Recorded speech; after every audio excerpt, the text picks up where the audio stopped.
reported that the province of Ontario, we'll just say provinces are kind of like large states, right? So the state of Ontario, the Conservative Party won such a landslide victory that the Liberal Party, which governed Ontario prior to last year, was completely wiped out as a party virtually.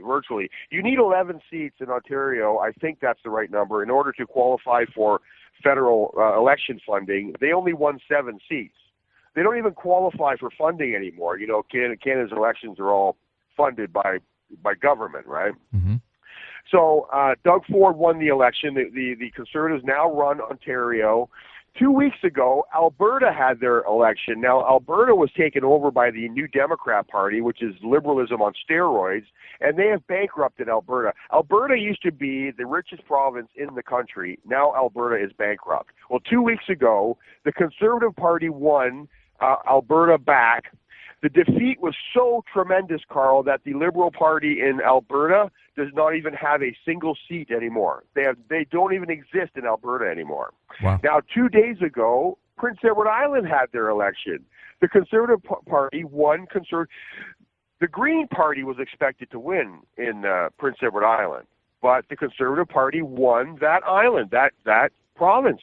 So the Conservative Party is sweeping the country right now. Now, the federal election is coming up this year in October.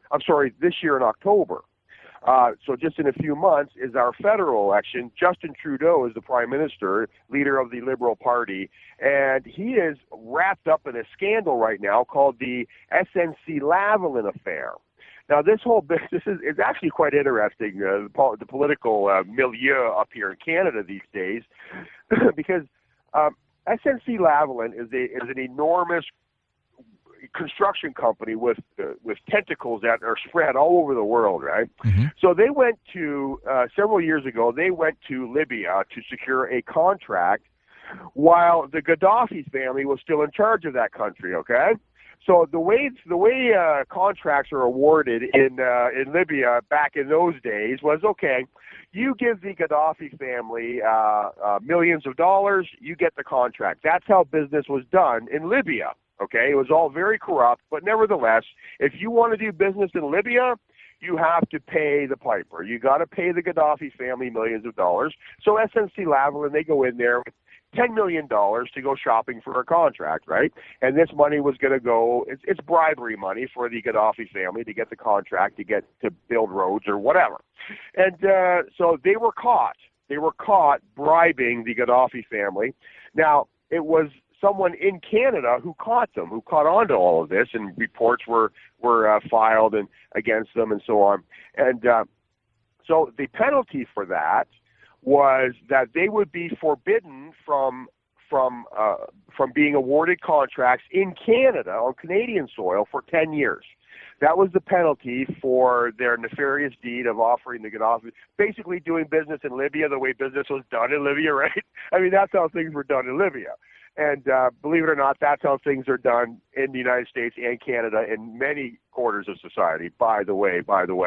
But anyway, this was a big deal, and so they were faced with this penalty, and they would have to go to court and be charged with this act and pay the penalty of having no contracts for 10 years.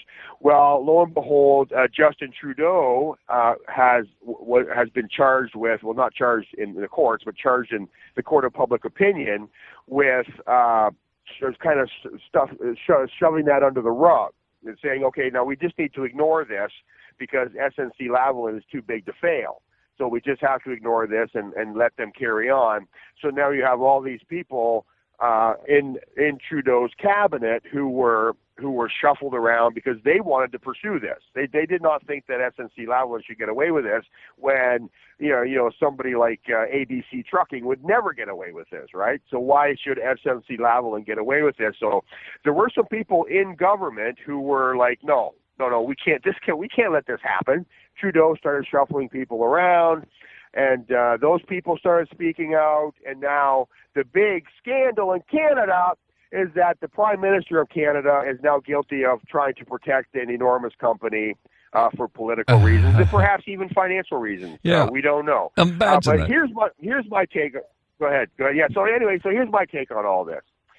Justin Trudeau was caught on tape during a press conference. He was caught on tape. Somebody asked him the question, okay, if a woman comes up to you and says, I want to abort my baby simply because it's a girl, I want to commit gendercide, basically. I want to kill my unborn baby only because it's a girl. There's nothing wrong with the girl. My life is not in danger. The child does not have Down syndrome or anything like that. Only because it's a girl, I want to kill this baby. Mr. Trudeau, what do you think of that? And he said, I have no problem with that. The Charter protects her right to do that, okay? This man is caught on tape endorsing gendercide, endorsing killing a preborn child simply because it's a girl, and crickets. No, there's no outrage. Nobody's in there demanding that he resign. This is the biggest scandal to hit Canada. Prime Minister endorses gendercide. Nothing. And yet here comes this company, is guilty of doing business in Libya the way the Gaddafi family set up business to be done in Libya. And the Prime Minister is saying, okay, we need to forgive this one because it's a major company. They do a lot of business in Canada. We kind of need them, so let's just kind of let this slide. Carl, the Canadian public is outraged. The moral indignation, the righteous indignation against this Prime Minister is deafening, Carl, because of that. And I'm thinking, where was the outrage when the Prime Minister of Canada endorsed gendercide and killing babies just because they're girls? Where are the women's groups out there demanding justice for the preborn little baby girls? Where's the more? I think the hypocrisy here, Carl, is almost too heavy to bear here. I think Canada should be ashamed of itself. So what do you think is going to be the ultimate outcome? I know you're just prognosticating, but what do you think? Well, we should never underestimate the stupidity of the Canadian people. I mean, Canadians are basically interested in hockey and beer. And as long as I can get my Tim Hortons coffee in the morning, just leave me alone. I don't think we should underestimate the stupidity of an electorate that actually voted this drama teacher in to begin with, simply because of name recognition. Canadians are too stupid to rely on. I don't know where this is going to go. The leader of the Conservative Party has no spine, in my opinion. He refuses to stick up for traditional marriage and the preborn child. So, I mean, either way, it looks like he is the Conservative leader, Andrew Scheer. It looks like he's going to be our next Prime Minister. But I don't know. I just don't know. We cannot underestimate the apathy of the Canadian voter. I know. I hear you. And I want our listeners to know you are a Canadian. So, when you use the word stupid and apathy and a proud Canadian. But anyway, no, I appreciate that. And so I think this turn towards conservatism, though, just wanting to protect our nationalities, our nation, our way of life, our standard of life among, developed nations. I think it's sweeping the globe. People are panicking. They're watching this socialist creeping upon the countries. So anyway, Mike, listen, we're going to have to take a time out. When we come back, we've got more to discuss. Folks, you're listening. Freedom Friday, Carl Gallups, Oval Office, Gulf Coast Talk Radio. We'll be back 2 minutes. For thousands of years, mankind has debated how creation began. Ancient texts tell us the story, but today the real message behind the pivotal account of the Garden of Eden has been obfuscated and lost. That is, until now.